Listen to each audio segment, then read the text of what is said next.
Yo, what's up, everybody? Welcome back to another Chubbs Reviews, where I bring you a review every Monday, Wednesday, and Friday. And today we're talking about Captain America Civil War, almost the Avengers Civil War. At least my brother and a few people I've told that this is a Captain America movie are always like, what? It's not an Avengers movie?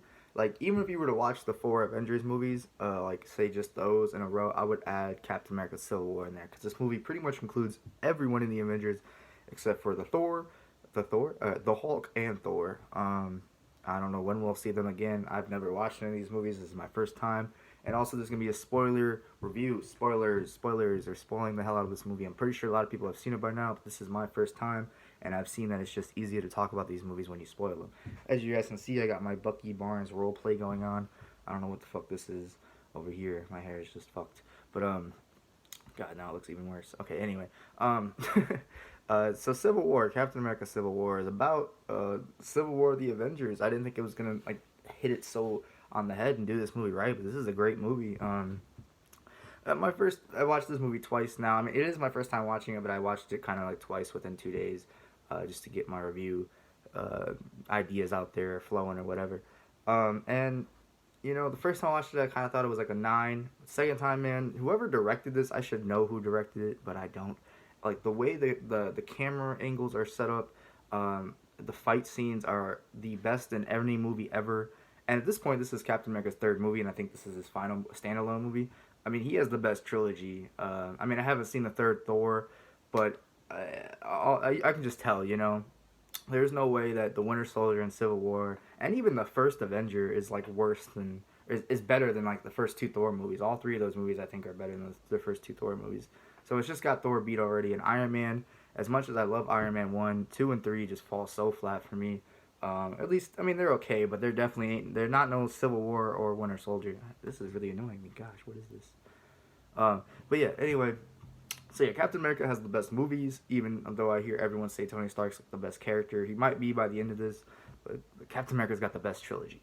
And here we are with Civil War. Obviously, that's unfair because we have Civil War, which is the Avengers clashing over basically. In the beginning of the movie, you see them fight some guy, and they cause an explosion in a building, and it kills innocent people. And then Tony Stark comes across a woman that blames him for her son's death back when they were saving the world in Age of Ultron or something. And it basically comes down to the government trying, or all the governments from everywhere, trying to make the Avengers sign an accord to reveal their identities and basically become like military. Like they can only go out when the military says so. They can't just go wherever they want as they please. And yeah, Iron Man ends up signing this kind of right away because, well, he has a wife, or I don't know if he's married to Pepper Potts yet. I don't remember.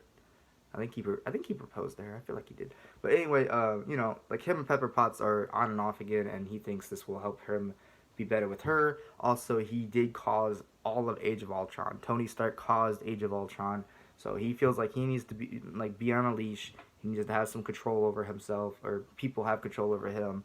And then Captain America is kind of on the complete opposite side because in the Winter Soldier he just went through finding out Shield was Hydra basically, and just not trusting the government anymore. He's completely different than what he used to be, back in the first Avengers movie really, and also he goes to a funeral for his old lady girlfriend, and like the eulogy that the person gives there is like, do not turn against your values no matter what. So basically it's like Captain America is not gonna change his mind. And then you also got Bucky Barnes, which is the Winter Soldier, which is Captain America's like best lifelong friend, that is basically the main fugitive kind of this, and the main driving point of this movie. He's a terrorist. He got accused or framed really in the beginning of the movie of killing Black Panther's father and causing an explosion. Yeah, Black Panther and Spider-Man should make their first appearance in the MCU in this movie. That was mind-blowing to me. Did not expect it.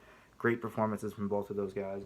And two completely different performances. Black Panther was very serious, very chilling, just dark and kind of wise. And Spider-Man is obviously completely the opposite in that. He's very young. It's Tom Holland. He's having conversations.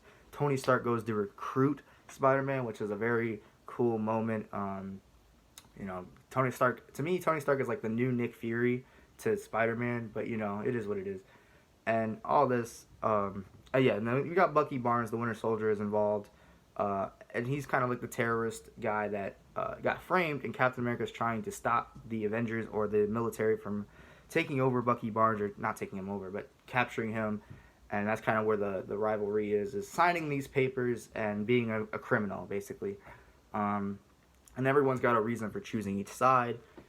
You end up getting to this airport scene, which is the greatest fight sequence I think in any of these movies so far. It used to be the Winter Soldier, between the Winter Soldier and Captain America. I love that fighting scene, and but this movie just has so many great fight scenes. What it's the opening kind of battles, the airport scene is insane, where they get 6 Avengers on each side. You know, you're splitting up everyone. You're splitting up Wanda versus Vision. You know, they're kind of together. You're splitting up Hawkeye and Black Widow, and Iron Man and Captain America, and the Winter Soldier and Black Panther, and Spider-Man and Ant-Man. But neither of them really have any stakes in it. But Ant-Man gets recruited by like Falcon because he was in Ant-Man's movie, and Spider-Man gets recruited by Iron Man, and that's why they're both on each side.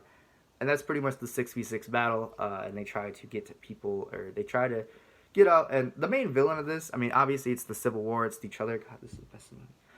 It's against each other, but there is a guy in this. He's kind of like a Russian guy, and he also blames the Avengers for the death of his loved ones. So he pretty much sets up this whole big plan to make them fight each other, and he does it so well. Obviously, I think he's one of the best villains in the MCU, even though he doesn't have any powers. He even says, you know, men stronger than him have tried to kill the Avengers, so he tries to kill them within themselves. And he does that really by obviously escalating all this, messing with Bucky Barnes' mind, and putting Captain America and Iron Man versus each other. But then when Iron Man finally kind of realizes towards the end of the movie, you know, they do this great thing where Iron Man's like, okay, maybe Captain America's right. There is a guy behind all this shit.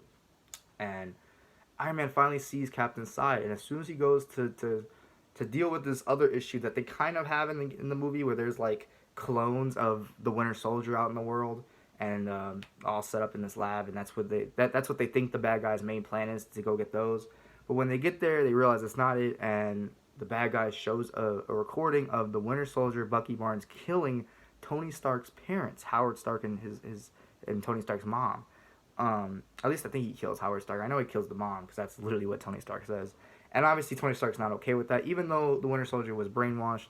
So you got the epic emotional battle at the end between Captain America and the Winter Soldier and Iron Man. And it is so emotional and just really good action, of course. And you got the whole, like, Iron Man shooting into the Captain America's shield, and it's just one on both sides, and it's super emotional.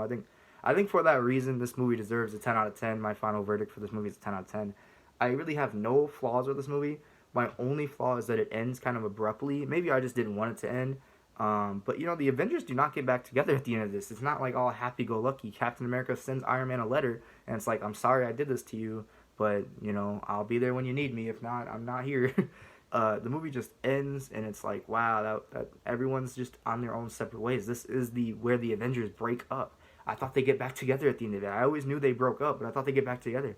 Maybe that's an Infinity War. I'm assuming it is, but I don't know how they're going to deal with the Accords thing later on, because people are still, you know, fugitives or whatever.